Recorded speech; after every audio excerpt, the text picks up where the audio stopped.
Hello বন্ধুরা, কেমন আছো তোমরা সবাই? নতুন একটি মিনি ব্লগ নিয়ে আমি চলে এসেছি। আজকে শীতল ষষ্ঠী, আমাদের এই ষষ্ঠীটা আছে। তো আজকে দেখো এখানে গোটা সিদ্ধ করব। আমাদের গোটা সিদ্ধ করার নিয়ম আছে, যেটা পঞ্চমীতে রান্না করে ষষ্ঠীতে খাওয়া হয়। তো এখানে আমি গোটা সবজি নিয়েছি 5 রকমের। আমি 5 রকমের দিয়েই করব, অনেকে 7 রকম 9 রকম দিয়েও করে। এখানে দেখো আলু, বিনস, মটরশুঁটি, শিম আর রাঙা আলু নিয়েছি। আর এইখানে দেখো 5 রকমের কলাই নিয়েছি। ছোলা, মটর, কাবলি ছোলা, গোটা বিরি আর গোটা মুগ।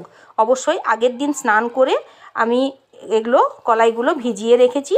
তো এখন করব গোটা সিদ্ধ, এটা আমাদের নিয়ম আছে। তো ভালো করে দুটো সবজিকে ধুয়ে নিয়েছি। আর আমি গোটা সিদ্ধটা আমার শাশুড়ি মা আমার এখানে এসেছিলেন, উনি দেখিয়ে দিয়ে গিয়েছিলেন, সেই রকমভাবেই আমি কিন্তু গোটা সিদ্ধটা করে থাকি।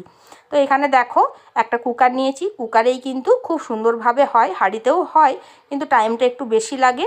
তো এখানে 5 রকমের সবজিগুলো আগে নিয়ে নিয়েছি। তারপর কলাইগুলোও খুব ভালো করে ধুয়ে কলাইগুলোও কিন্তু কুকারের ভেতরে নিয়ে নিলাম। এবার এর সঙ্গে আমি পরিমাণ মতো জল দেবো।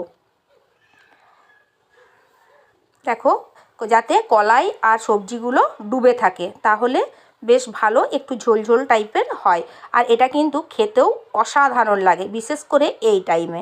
এবার এর সঙ্গে আমি দিচ্ছি পরিমাণ মতো নুন। এখানে যা দেব কুকারের ভিতরে একবারই দেব। আর এখানে দিচ্ছি পরিমাণ মতো তেল, 1 চামচের মতো সর্ষের তেল দিলাম। এবার কুকারের মুখের ঢাকনাটা আমি লাগিয়ে দিলাম। মা ষষ্ঠীর নাম করে আমি এবার ওভেনে এটাকে বসিয়ে দিলাম 4টে সিটি দেওয়ার জন্য। এখানে 5টা সিটি দিলেই হয়ে যাবে সুন্দরভাবে সেদ্ধ। তো এর সঙ্গে অনেকে পালং শাকের শীষ দেয়, টক কুল দেয়, সেটাও খেতে খুব ভালো। তো আমি যেভাবে প্রতি বছর করি সেইভাবেই তোমাদের সঙ্গে শেয়ার করলাম। তো দেখো মোটামুটি আমার কিন্তু এটা হয়ে গেছে, ব্যাপারটা বেরিয়ে গেছে। এবার আমি কিন্তু এটা বের করিয়ে তোমাদের একটু দেখাই যে কেমন হলো। আর এটা কিন্তু এই সময়ই খেতে খুব ভালো। আমাদের রান্না আছে, তো শাশুড়ি মা রান্না করেন। উনি বলেছেন যে আমি যতদিন পাচ্ছি করি, তারপরে অবশ্যই আমি বাড়ির বড় বৌমা, তো আমার হাতে উনি তুলে দেবেন। তো যেদিন আমার হাতে শাশুড়ি মা আমাকে তুলে দেবেন, অবশ্যই আমি সাদরে গ্রহণ করে নেব। চলো, এইভাবেই আমি গোটা সিদ্ধ করে থাকি।